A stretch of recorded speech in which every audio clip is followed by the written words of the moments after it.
ನಮಸ್ಕಾರ. ಇವತ್ತು ವಿಶೇಷವಾಗಿ ಗಾಳಿ ಮರದ ಪ್ಲಾಟ್ನಲ್ಲಿ ಬಂದಿದ್ದೀವಿ. ಸಾಮಾನ್ಯವಾಗಿ ಗಾಳಿ ಮರಗಳನ್ನು ಬದುಗಳಲ್ಲಿ ಹಚ್ಚಿರೋದು ನೋಡ್ತಾ ಇರ್ತೀವಿ.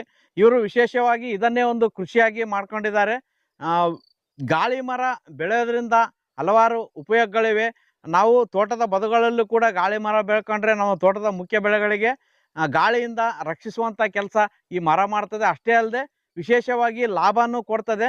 ಅದರಲ್ಲೂ ದಾಂಡೇಲಿಯ ಪೇಪರ್ ಮಿಲ್ಸ್ನವರು ಈ ಗಿಡದ ಸಸಿಗಳನ್ನು ಕೇವಲ 3 ರೂಪಾಯಿ ಅಂತೆ ರೈತರಿಗೆ ಅವರಿರೋ ಜಾಗಕ್ಕೆ ತಂದು ಕೊಡುತ್ತಾರೆ. ಇದನ್ನ ಬೆಳೆದು ನಾವು 3-4 ವರ್ಷದಲ್ಲಿ ಇದರಿಂದ ಉತ್ತಮ ಆದಾಯನೂ ಪಡಿಬೋದು.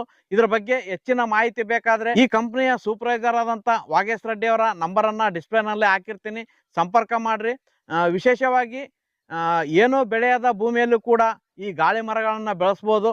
ಬೇರೆಯವರಿಗೆ ಲೀಜಿಗೆ ಹಾಕಿ ಕಡಿಮೆ ದುಡ್ಡಲ್ಲಿ ಲೀಜಿಗೆ ಹಾಕೋ ಬದಲು ನೀವೇ ಇದರಲ್ಲಿ ಗಾಳಿ ಮರನ ಬೆಳೆದು ಆದಾಯನ ಪಡಿಬೋದು.